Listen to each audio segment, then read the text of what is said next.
Hello, I'm Anthony David Hobbs, and it's the 4th of July in the year 2014. And, well, I suppose I'd just like to say a few things about American Independence Day on American Independence Day. And I did an essay once when I was at college, when I was about 17, and basically the lecturer there, he wanted me to say, who are the goodies and who are the baddies in the American War of Independence? Was it the Americans or the British? And I suppose my simple answer was, well, neither of them. They were both just as bad as each other, you know. The Americans stole the land off the British, but the British stole it off the Native American Indians, or Red Indians, so yes, they had no right to take it at all. So why were the Americans made out to be heroes? Well, because they won, is the simple answer to that. History is written by the winners. They won the war. They had a lot of help from France, because the French hated the English. And then afterwards, when the Napoleonic War started, the Americans didn't help the British fight the French. Is this because they felt a debt to the French, because they helped them in the American War of Independence? Is it because they weren't on speaking terms with the English, because they had a war 20 years before? Or, I don't know, a number of reasons, but, I mean, Napoleon didn't win, obviously. In the early 19th century, Napoleon lost. But if he had won, I'll be brutally honest, if Napoleon had won the war in Europe, taken over the whole of Europe, he probably would have taken over America next. So, yes, the Americans would have helped the British if they thought they were next, yes. Anyway, well, I'll say some things about America. Well, until I was 9 years old, I didn't know what the American War of Independence was, because they don't teach that stuff in British schools. They just teach you the history that's relevant to your country. And I found it was 4th of July, and 4th of July was a very special date anyway, because it's the day before my birthday. Yes, that's right, my birthday's tomorrow, yeah. And I found out that, yeah, I was shocked, very shocked, when I found out in 1776 the British and the Americans were deadly enemies. I always thought I couldn't imagine a time when the British and the Americans didn't get along. So yes, that was an eye-opener, yes. And I found out, well, America was British originally. Well, no, not originally. It depends how you define original.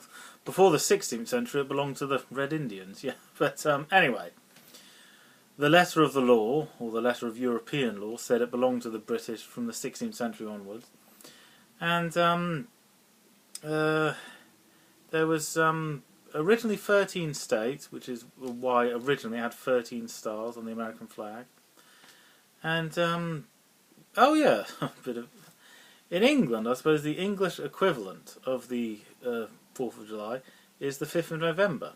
We have fireworks, and it's to celebrate, well, beating terrorism. So nothing's changed there then. Yes, we hated terrorists in the 17th century, and we still hate them now. In the year 1605, 5th of November, that is the date that the British celebrate for beating Guy Fawkes, who attempted to blow up the Houses of Parliament. And because it's the 5th of November, in November you don't have to wait very long for it to get dark, you know, because it's a shorter day, so it's a good day to have fireworks.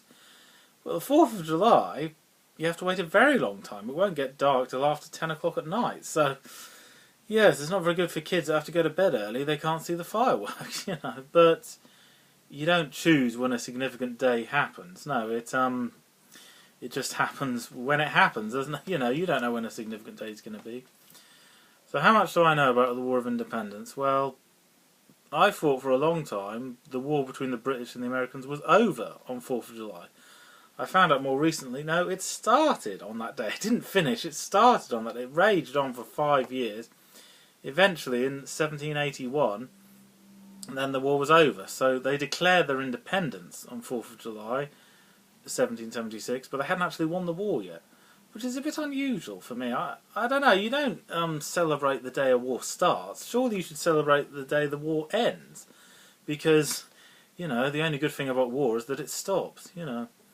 But, well, I don't make the rules up, you know, that's the rule in America. They celebrate the day the war started, not the day it finished. And, Independence Day, 1776, went on until 1781, and, oh yes, I have a little joke about the War of Independence, and it's this. Not all American citizens joined the fight willingly. Now, what happened was this. Originally, they had a load of volunteers to join in the fight, so between the years 1776 and 1781, because they didn't have a big enough army, so they had what they call a militia, when you get civilians to join and fight in the army. And, well, here's the joke. There's two men, right, two guys. One of them's a militia, and he's enlisting people. Another man is reluctant to enlist. And the first man says, "You have to enlist. This is for the Great War. It's for a really good cause, for the American people." And then one says, "No, I don't want to join in the war." "Why not?" "Well, because I don't believe in violence. I don't think violence solves anything. I don't want to kill anyone, and I don't want to die myself. So I'm not interested, okay? I'm going to be neutral. I don't want to join either side. I have no interest in fighting the British." And then the militia says, "No, I don't think you seem to understand. I'm not asking you. I'm telling you. I'm ordering you. You will join in under pain of death. Under the law, anyone who doesn't join in the fight will be hanged. That's the law." So the other man says, "Oh, right, well, there's no choice, is there, really? I have to do it, on pain of death. Can you at least tell me what this war is about?" And the militia says, "This war is about independence, freedom of choice." And the other man says, "Right, so I've got to fight in a war about freedom of choice, and you're forcing me to do it against my will."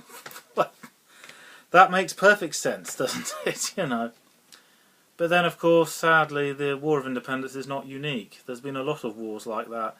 In World War I, lots of British men were conscripted, forced to fight against their will. My grandfather, who fought in World War II, he didn't want to do it, but after it had been going on for a few years, he was forced to fight against his will. The wars against Napoleon, they drafted lots of men in the Navy to fight Napoleon. So, yes, if you haven't got enough men, the government can legally force people to fight when they don't want to. So, but then I suppose the government doesn't think that far ahead. They just think victory, winning the war. It's all justifiable because it makes a better world for everyone. And, okay, two other things I'd like to say about America. No, three things. Three things I want to say about America. No, four things. Okay, I better hurry up then because I'm running out of time. The first thing is America's always been special to me because growing up, a lot of my favourite toys, a lot of my favourite TV shows were all based on ideas that came from America. And the second thing, I'm going to America at some point next year, in more or less a year. And I've never been to America before. And when I go, it'll be the furthest I've ever been from home. So that's quite emotional, yeah. What were the other two things? Oh yes, the other thing was this. Who had the rights to rule America? And was it the British, the Americans, or neither? Should we just give all the land back to the Red Indians? Maybe that would make more sense. But you can't just give all the land back to the Red Indians. It would mean turning all the settlers there out of their homes, And you can't do it now because so many people have immigrated to America. So, in other words, you can't turn people out of their homes and give the land back to the Red Indians because you cannot punish people for crimes committed by their ancestors, The original Europeans that colonised America just slaughtered, massacred loads of people, the natives that lived there. And it was all legal and above board back then. Nowadays it's different. You can't steal somebody's land just because they're savages, just because they're primitives. It doesn't work like that, not anymore. But you could get away with that then. So yeah, it's a strange thought, Are you a hero? It depends what time period you're in. We have different views of right and wrong now, But then afterwards I thought, who has the right to rule America? The Americans, the British, the Red Indians? And then I just thought, well, are the people happy? Are the people happy there? Are they happy being ruled by the... Yeah, it's not. It's a question of if the people are perfectly happy in America living that way now, then we'll leave it at that, You don't give a country to whoever was originally born there. No, it's whoever rules his people wisely and well. And if the people are happy, then yeah, that's a good thing. Oh yes, the last thing I'd say is once when I was 9 years old and I was learning all about explorers at school. Captain Cook discovered Australia. Christopher Columbus discovered the West Indies, or was it the Caribbean? Well, America. He discovered that there was an entirely new continent there. He didn't intend to. He was trying to get to India and inadvertently discovered North America. And I know everyone says he discovered America. Well, he discovered the continent, but the United States, that we call it that now, that was colonised by, what was it, John Smith, the sort of Pocahontas type era. Well, anyway, the point is, Christopher Columbus discovered the new continent, and then after a while they decided to call it America. My teacher at school said, "Why do we call it America? What does that name mean?" And I put my hand up and I said, "New. It means new." Now, I didn't know that from reading it in a textbook or a history book or anything like that. No, I figured it out for myself.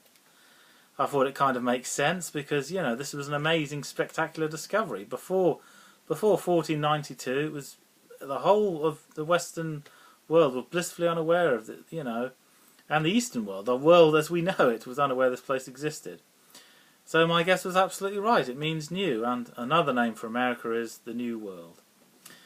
Okay, so to cut a long story short, if there's any Americans listening, happy Independence Day, and I'm looking forward to seeing America next year.